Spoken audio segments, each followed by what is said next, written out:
Voilà, on a ici on va essayer de prendre les paramètres tels que la température rectale. Après, on va toujours continuer le diagnostic pour déterminer la fréquence cardiaque. Ensuite, on va déterminer la fréquence respiratoire. On va continuer toujours l'examen avec les muqueuses pour savoir s'ils sont anémiés ou pour essayer d'identifier certaines pathologies. Bon. Et maintenant, vu que, comme tous les autres animaux, on a constaté que ces animaux sont hyper parasités. Comme vous le voyez, ils mangent bien, mais ils ne sont pas en bon état. Ce qui explique donc qu'ils sont un peu parasités. Donc, on va faire un traitement qui consiste à tuer tout ce qui est les vecteurs qui véhiculent les maladies, à savoir les tiques. Ouais, voilà, on va mettre des insecticides, en plus donner un peu de déparasitants pour tuer les parasites digestifs qui sont à l'origine de ce mauvais état. Voilà. Bye. Voilà. On va utiliser la superméthrine qui est un insecticide pour éliminer tout ce qui est insectes. Voilà. Comme c'est des animaux qui travaillent toujours dans les sangs, il faut leur donner des médicaments un peu pour les soulager. Comme ça, c'est la vitamine C pour les fatiguements et tout.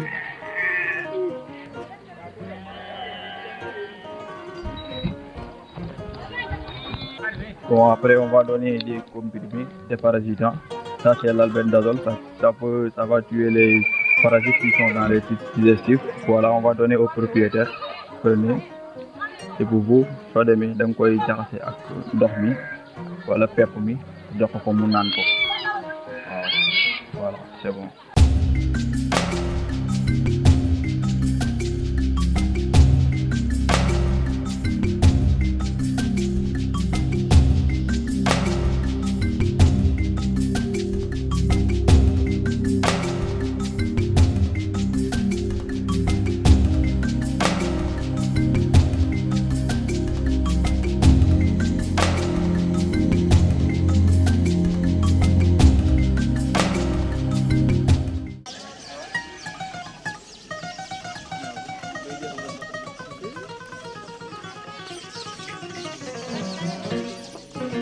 Dans cette zone, le septel est trop élevé, mais à ma grande surprise, on a vu que l'élevage est un peu en retard, vu qu'il n'y a pas de docteur vétérinaire dans cette zone. Juste depuis notre arrivée, on n'a pas vu un vétérinaire et vu l'état des animaux, on a vu que les animaux ont vraiment besoin de traitement. Parce que si vous voyez les animaux, ils sont hyper agités, ce qui montre que ces animaux n'ont pas l'habitude d'être traités. Voilà, et pour cela, on a apporté des solutions comme pour faire des traitements d'entretien, pour les déparasiter, pour les renforcer d'énergie, en même temps pour lutter contre les insecticides. Mais cela ne doit pas se limiter ici. Nous devons aussi leur mettre en rapport avec des personnels de la santé de l'animal pour qu'ils puissent les aider beaucoup. Parce que seulement si on fait comme ça et on laisse partir, ça n'aura pas beaucoup de sens. Il faut qu'on les mette en rapport avec les personnels de santé pour qu'ils puissent continuer le travail à notre départ.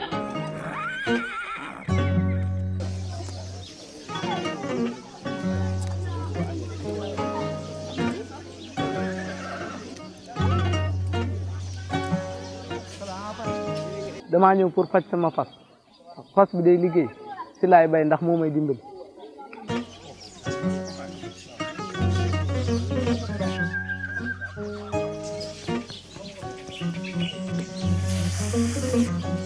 Ce qui marque aujourd'hui nos activités, c'est les soins qu'on a apportés essentiellement aux chevaux.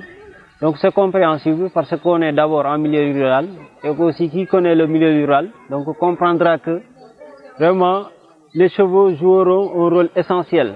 D'abord à travers le transport, parce que c'est eux qui assurent essentiellement le transport des populations d'un village à un autre ou bien d'un village à la commune. Donc l'autre chose aussi, c'est que aussi les chevaux assurent les activités agricoles. Donc dans les champs, c'est les chevaux qui assurent vraiment toutes les activités là-bas.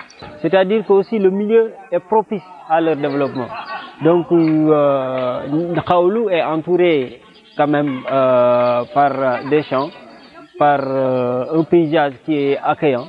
Donc du coup, il y a vraiment une forte présence d'orchidées au niveau de ces contraintes.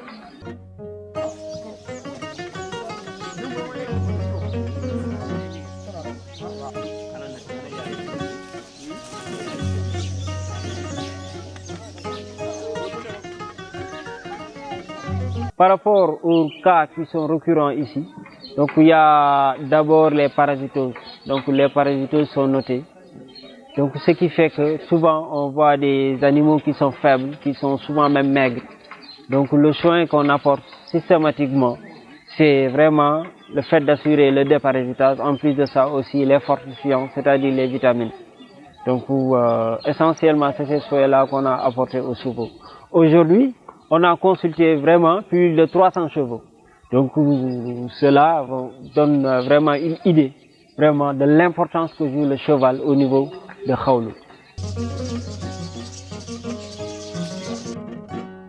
Donc on voit qu'aussi il y a des maladies, ou bien il y a aussi des soins apportés chez des chevaux qui ont des traumatismes. Donc qui parle de traumatisme peut parler vraiment d'affaiblissement. Donc on voit qu'aussi il y a souvent des relations conflictuelles entre les chevaux, mais aussi entre des chevaux et d'autres animaux, par exemple les ânes. Donc c'est pourquoi souvent on peut voir des plaies qui peuvent être dues à des morsures, ou bien des plaies qui peuvent être dues à des traumatismes. Par exemple, il y a les charrettes, ou bien les machines de travail. Il y a aussi des boiteries. Les boiteries aussi c'est compréhensible parce que c'est du sol sableux. Donc souvent il y a des trous, les chevaux peuvent se blesser tout en faisant leurs activités. C'est pourquoi systématiquement on soulage les animaux en diminuant la douleur et en plus de aussi en faisant souvent une couverture antibiotique.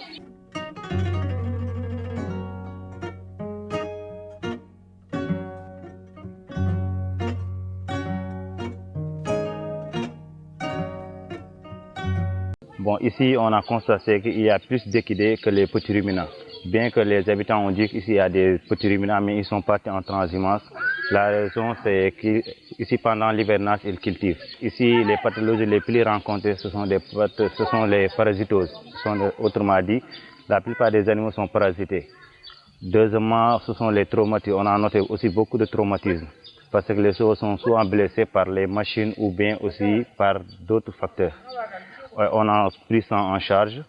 Et aussi pour ce qui concerne les petits ruminants, on a aussi reçu quelques cas de petits ruminants qu'on a gérés quand même. Et aussi on a noté aussi que des fois, leur accès avec le vétérinaire aussi c'est un peu difficile quoi.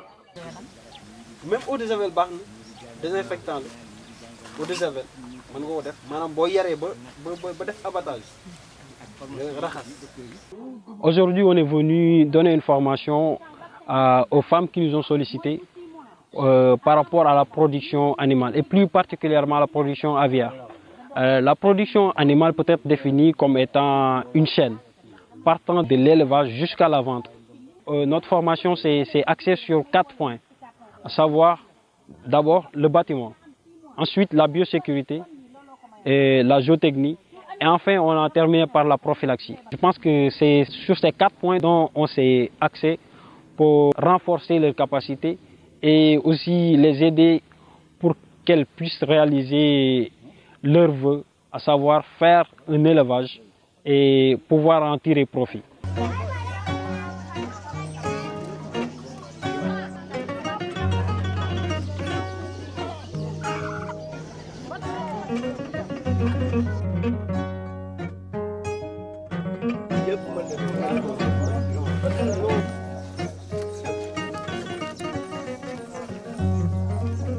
ah man de Baye Aliou moom kontaan seen ñëw fii waa université Cheikh Anta Diop ndax ngeen dikk fii fekk ñu si biir nawet bi jur gi sonnoon na lool te fi ngeen dikkee daal di mu toppatoo jur gi wax dëgg fas yi ak nag yi xar yi suñu xol sedd na si guy wax dëgg yàlla daal taxawu ngeen ñu taxaw bu rafet daal yéen waa université Cheikh Anta Diop yal na yàlla jëme ca kanam daal suñu xol sedduñ si yéen bu yii daal tabaarkalla.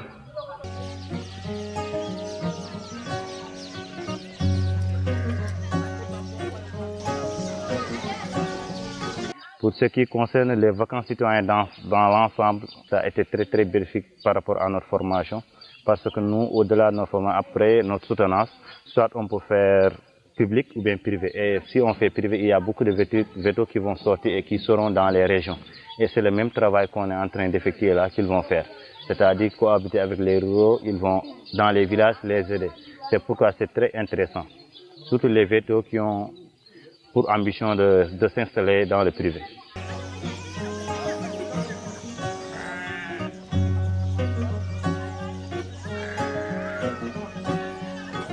Les vacances citoyennes nous ont permis aussi de voir beaucoup de pathologies qu'on rencontre en classe. Bon, les professeurs nous les expliquent théoriquement et là, ici, on les voit vraiment pratiquement. Donc, c'est l'aspect avantageux de cette vacance citoyenne. Et on remercie aussi toute la population, tous les villageois qui se mobilisent et on voit carrément leur engagement par rapport à ça. On voit aussi beaucoup de satisfaction. Vraiment, nous sommes carrément satisfaits.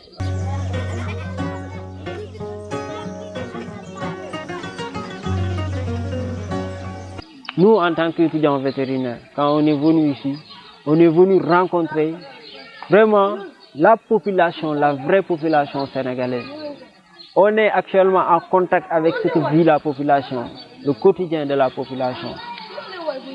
Pour qu'on puisse savoir, une fois à l'école, qu'est-ce qu'on doit renforcer dans notre formation, le développement personnel, pour que demain, quand on sera au milieu rural, on ne va pas être vraiment des gens qui seront des nouveaux, mais on sera assez outillés pour prendre en charge tous les obstacles. L'autre chose aussi, on est avec nos camarades étudiants qui ont d'autres spécialités.